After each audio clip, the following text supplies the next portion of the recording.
Good afternoon. Welcome to a packed Mermaid Theatre. This afternoon, under the interview spotlight, we have someone who is hailed as a sporting guru. Would you please give a warm welcome to Sir Dave Brailsford? Well, Dave, you describe yourself as a distinctly average cyclist. Distinctly. You've admitted that you've never, ever won a bike race.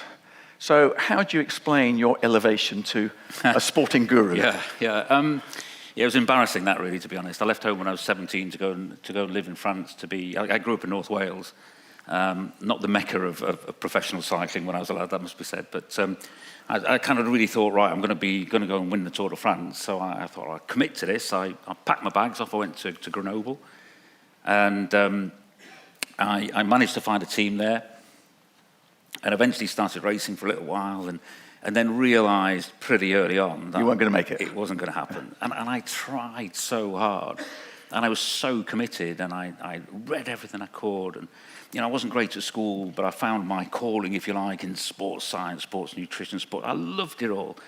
Now, Dave, back to the penalty. Yeah, but the same thing happens in sports people, all the top sports people, when it comes to a big event.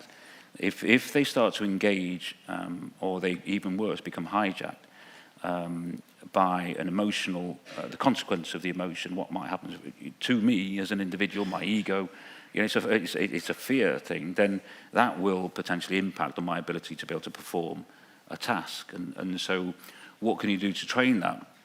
We work very, very hard on differentiating between process and outcome. And it is trainable. It is. You can work on it. You can train yourself to think in those ways. And so process is something you can control. Outcome is out of your control. Yeah. So forget the result. Forget the result. And we want the result, and we know that certain results will have a bigger bearing on our lives than others. But if you're worried about the bearing of the result, the chance of you performing well in that particular moment, that particular day, is reduced. Yeah. And what I'm interested in, when somebody says, "Yeah, I want to win a gold medal. I'm committed to win a gold medal." Yeah, who wouldn't be? Do you know what I mean? Of course, you would be, wouldn't you, if you could get there? But I'm not sure that's the commitment I'm looking for. What I'm you distinguish, don't you, between motivation and commitment? Could you explain what you mean by it? Yeah, I think motivation's kind of ripples on the surface of the sea, really. Yeah. Commitment's deep-founded. It's raining. It's wet outside. I don't really feel like doing something. I'm going to do it anyway, because I'm deeply committed towards something. I might not be motivated towards doing it. I'm not particularly interested in motivation it ebbs and flows on a day-to-day basis. So when you recruit riders, do you test that commitment or test for that commitment? So we establish this, what's it going to take, and we talk to people then about whether we think they're going to be willing to undertake that level of suffering and commitment or whatever it's going to take. And we kind of look at that as a commitment screen, really.